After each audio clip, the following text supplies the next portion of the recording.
Sahi bottle top. Just to take a look at the corner. Do you want those out of the way? Or are they in shot? Not now. A small selection of bits and bobs I happen to have in my very small London dwelling. These are tour itineraries, including amusing pictures. God, I've forgotten about this. That's Greg. Oh dear, from that one must be from that's As I Die. So this is 1992. That's Nick. Actually looks incredibly like his brother there, to be honest. But yeah, these are what you're given as a band. They tell you the rough guide to exchange rates. Nice picture of our manager there over the O of Lost, amusingly. First show, no showers. We'll try and organise a day room. Never happens. I can guarantee you that never happens on tour. A good picture of Nick laughing there.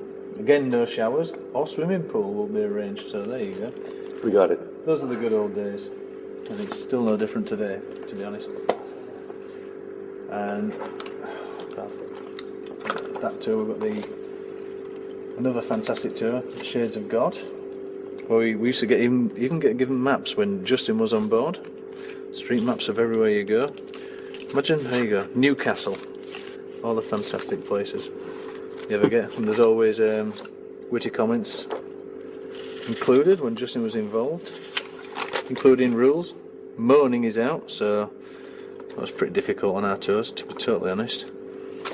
But you get one of these every time you go on tour. It basically, you know, that must be for host. But you get given rough ideas about when you go on stage. You get whether there's showers. This is for the crew. There's easy access, 5-minute flight approach. So they hate it when they see 3 flights of stairs, not easy access. They hate that because obviously they've got to carry all the equipment up there. You know, festival situation, no showers. We play directly before Supergrass. You don't see that every day. But there you go. And then you get all the exchange rates, everything to help the musician. You get obviously all the addresses and phone numbers, which I'm going to flick past quick because you don't want to see those. And we get these all the time. And it's like the Sepultura. This is the Aedy tour, which was an awesome tour for the pair of us to do. We were obviously promoting Icon at the time, which was going very well. And they were top lads, and this was a great tour. It was seen as very cool at the time. But you always get an itinerary. They're always very handy. So you know which country you're in when you wake up, because sometimes you do lose track. And you get these, like I see here, you've got like Symbol of Life, 1 second.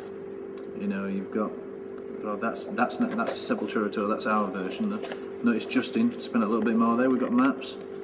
So they did spend a little bit more money than Gloria did there for Sepultura. Obviously Shades of God, the old days of printing, so it's A4. Got our last European tour from last year.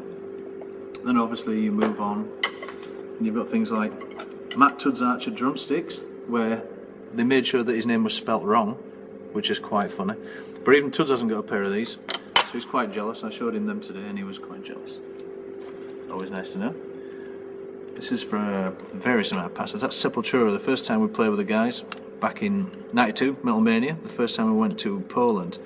Katowice. That day I had an interesting day with a Polish dentist, and the band always remind me about it, and it actually was very nice. The guy, he wouldn't even charge me because of the Allies in the war. He was a lovely old fella, but I must admit, being sat straight down in a chair and a drill put in your mouth without any aesthetic or warning or... He didn't charge you because of the Allies in the war? Yep. He said he got shot in the arm in the war, and he said the British and the Poles were great strong allies, and he wouldn't take any money. But the nurse was like, no, money. And we were trying to give him money, which, I mean, it wasn't a lot of money for us, but at that time it was quite, well, we were literally trying to give it, and the guy, he blankly refused. But he literally said, I had a huge abscess. We were staying in the same hotel that Cliff Richard stayed in, apparently, but it didn't stop the bathwater being brown. But we literally, I got up the next day, I had the biggest abscess, all my mouth was out, and I went to see this dentist around the corner. And he literally said, the only bit of English he was speaking, he said, 10 minutes, no pain. So he sat me down in the chair. The minute I sat down in the chair, it went straight in. And Justin was holding me down, who was the tour manager at the time. He was holding me down. I said, Justin, and he said, it'll be all right, it'll be all right. Even he was sweating. But he literally went straight through the tooth, popped the gum on the underside of the tooth, and drained the abscess that way. And he said, you home, get a proper get the dentist to sort it out. But to tell you the truth, it worked magic, and I felt 10 times better. So, thank you very much. But I must admit, as if I'd have had a chance to think about it without him just literally putting me straight in the chair and getting the drill out, I probably wouldn't have gone through with it. But he did the job. Thank you very much. I mean, over the years, I save a lot of these things. I mean, we've got all sorts from shades of God here. I think that's from our first time in Israel in 1992. Which was absolutely phenomenal, and obviously our first time in Greece, which was equally phenomenal. It's still to this day, we still think that was one of the best week and a half trips of our life. We got looked after beautifully. We got given the whole tourist treatment, and that was really, really nice by both sets of promoters. Obviously, we played with the Sex Pistols as well. I got Johnny Rotten to sign that. He drew a pair of tits on there. I don't know why, but he did. That was in Milan, but more importantly, the one from the day before, we played Roma Stadium with Slayer and the Sex Pistols, and that was quite amazing. That's Donington, my last ever gig with long hair.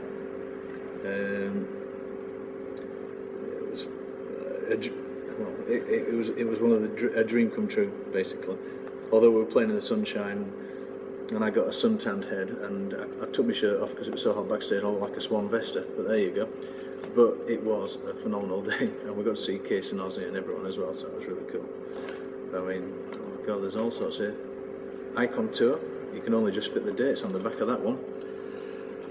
The first time we went to Romania, there for the Skip Festival. We've only just gone back there. It's taken us 11 years to go back there, so that's unusual. There's a Israel tour pass from the first time we went. A couple of important ones here, actually. That's the Stuttgart Longhorn show that we did for the Harmony Breaks. That's like the Icon. It was literally just before Icon came out, but that was for the day of the show, which came shortly after our US tour, where we felt a little low afterwards. And to this day, the Stuttgart Longhorn show has got to be one of the most uplifting moments of our career, mainly because we didn't think anybody would turn up. We saw the venue, we thought, oh God, we're never going to fill this, and then there was like even a few hundred people outside singing along, and to know that it made us feel wanted, and that was really nice. This, oh actually, no, I've forgotten about this. This was, we had our own tent backstage at Donington, and in the immortal wisdom of Music for Nations, our wonderful record label, they decided to do all black catering to match the all black image of the band. We had black cheese, black tuna sandwiches. We had black drinks. All the drinks were dyed black. All the food was black. Needless to say, there was plenty of food left because black bread with black cheese inside it and black olives, and everything was just, oh no, it was like, I can't believe they did it, but it was cool. Everyone remembered it, so in that regard, it's been quite effective. Where's that one from? Oh, that's one of the independent passes from the Monsters of Rock tour around South America, with Ozzy Osbourne, Faith No More, and the Mighty Paradise Lost, and they've even called me Anthony Aaron on that one, so thank you for getting my name absolutely correct on that one. But you do get that. But that was a wonderful time going around South America with Ozzy. But it was a lot of almost time wasted. We were there 3.5 weeks, and I think we did about 7 or 8 shows. We had a couple of days in between. But we always got holed up in super expensive hotels. I mean, especially I remember we were in. I know a couple of lads got food poisoning in Mexico, and they flew down later. And then we went to Brazil, and we were in a hotel, the Sheraton, at the bottom of the Copacabana, and I remember the cheapest thing on the menu was burger and chips at 15 quid. Absolute nightmare. So I'm sounding like a Yorkshireman here, but there you go. And it even cost you £5 getting to the hotel bar. What's that about? Just to drink caipirinhas, which were absolutely delicious. This is probably the best gig we've ever done in our life. That was Which one is that? Dynamo Open Air in 1995. Oh. I'd heard the crowd was good all day, and You played during daylight, right? no, it just went dusk as we went on. We were the only band that had really lighting that was effective, and there was, well, you hear varying reports. The lowest figure is 125,000, the highest figure is 140,000. I mean, the guy who promoted it, he said it was 140,000, but I hear people say 130. So we've always said about 130, just to split the difference. But I don't think he was intending on that many being there. But I hadn't seen the crowd all day because there were so many bands that we knew backstage. I was just having a laugh with all my friends from other bands backstage all day, so I never saw the crowd. And when I walked out on stage when we were supposed to be Doomy and Evil and whatever else was supposed to be, when we walk out to play grotesque, evil, gothic, doom, classicist metal, I had the biggest grin in the world because we walked out, the lights went up, and you see 120,000, 30,000, 40,000 people, whichever you believe, raise their hands in the air and scream. You've got the biggest, cheesiest grin in the world on your face and you can't help it. And that's the pass from that day. And actually, I even saved the plectrum. Ta-da! That's my last plectrum I used for the encore, if I remember rightly. It's only slightly worn, so it must have been for the encore, because I used to snap them for fun in them days. But I saved that with it. And roughly around the same time, we even did Rock and Ring, Rock and Re as well. So there's some good passes in here. That's Donington 96. Oh, that's a good picture of me. There you go. Oh, nice. I think that's probably from the South American. Yeah, it's the Monsters of Rock, and they actually spelled my name on that one because Sharon Osbourne made sure they were all printed correctly. But that was literally Alice Cooper, Ozzy Osbourne, with Geezer Butler, obviously sounding great, and Megadeth was there too? Megadeth. They were great. It was a great lineup. There was Therapy and the Mighty Faith No More. I got pretty good friends with Billy Gould on that trip. He was a lovely, lovely bloke, and it was really good, really, really good time. Really good time. I mean, it was 95 was so busy. I'm trying to find what else we've got here. Let's have a look. The Story of 97. Oh, that's the 1 second. That was about the 1 second launch. So there's many reasons I remember that for different reasons. This is the first. That's the first time we went to the Eastern Bloc with imagine that lineup: Paradise Lost, Morgoth, Unleashed, Master. And I don't know what Support sounded like, but I'm sure they were very good. But that's around the Seals Ascents sort of time. I don't know why I ended up with a picture on that pass. There you go. We had a tour manager called Mick Thornton, who our documentarist has met and likes very much. He was one of the most formidable lighting engineers. He made things like the Icon Tour, the Draconian Times 1 second tour, all look absolutely fabulous. I remember especially one time on the Draconian Times tour we played Bradford Queen's Hall. There was a huge glitter ball in the middle of the room, and he'd said to me earlier in the day, he says, I've made the moving lights. There's one point when the solo kicked in at Forever Fairly, he said watch the glitter ball when the solo kicks in Forever Fairly. He said it earlier in the day. I said, alright, I'll watch it. So anyway, we got to the bit of Forever Fairly, so I looked up and I just noticed all the moving lights. They had moving lights at the back of the room as well as on the stage. And they literally all lifted up and literally went as it went bam, they hit the glitter ball, and the glitter ball shone all over the room. And to this day, because I mean I always got quite emotional at the Forever Fairly solo anyway, it's I find it very moving personally. I mean I'm a fan of the band as well, you know, but just to see that happen, it was like, whoa, I don't know, it's one of those times you get a real rush as a musician, you know.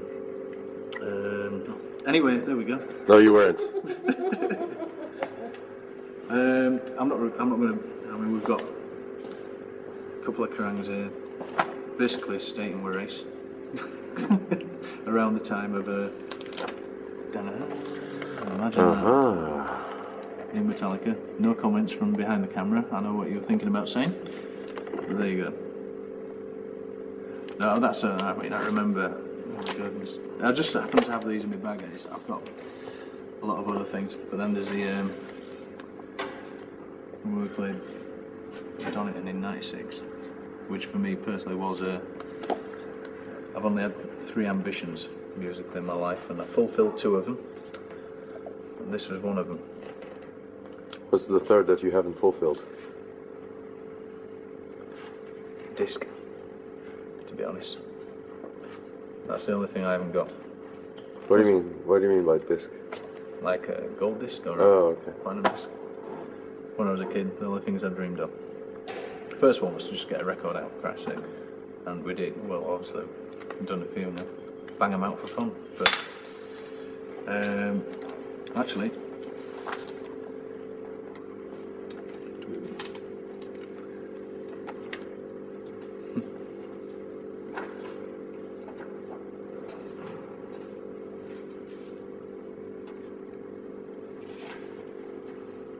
where it all began. Await the. So this is the very, very first ticket from the very, Yeah. very first show, right? This is from the very first concert we ever played in June 1988.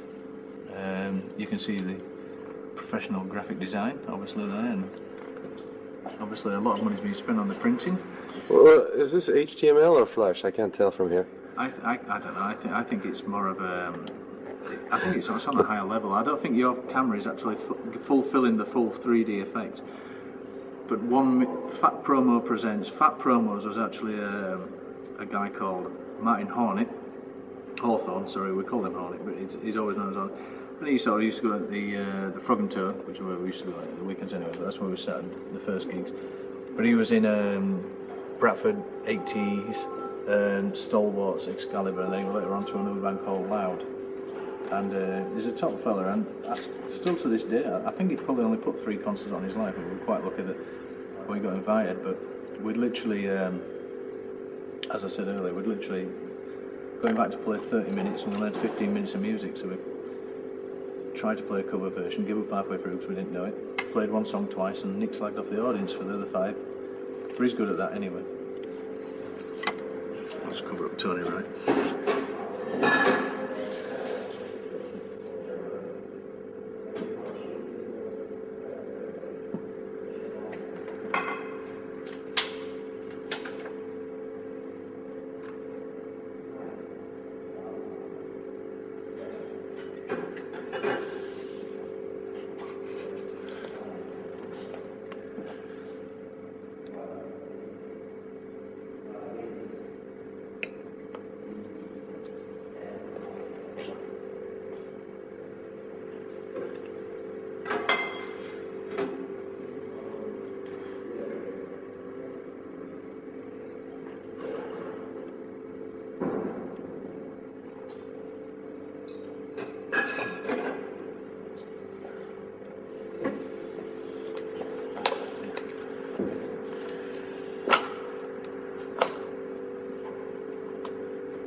I mean, that's quite good. That's actually one of our cases, road cases as well. So that was actually. Well, I've got more somewhere as well, but.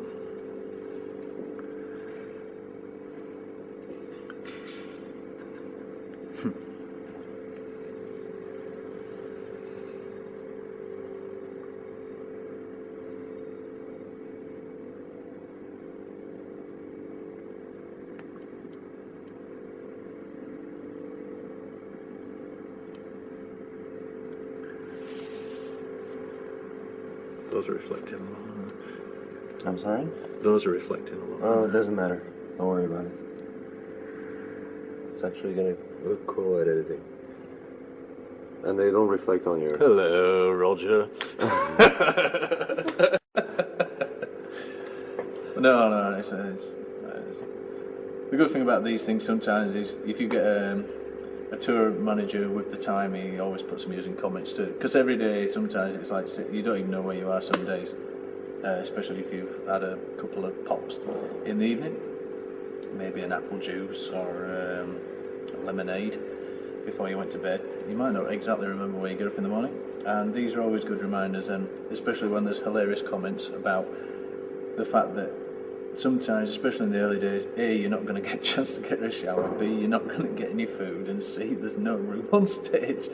Or D, in the case of like once when we played Cardiff Bogies, I was actually stood behind a pillow that wide so people could see me elbow and the headstock. But I was alright, I was just having a laugh with my guitar tech. I don't kind of care. As long as it sounds good out front, it's not about people, it's about music. So that's the most important thing. But I like to keep all of this because even flicking through today, like the Shades of God thing, the itinerary, I've been giggling about many items in there, just mainly because many happy memories, you know. And Tuds has had a giggle about it as well, which are always nice. And the fact that I've still got his drumsticks, and Tuds hasn't even got a pair. But I might give him for Christmas.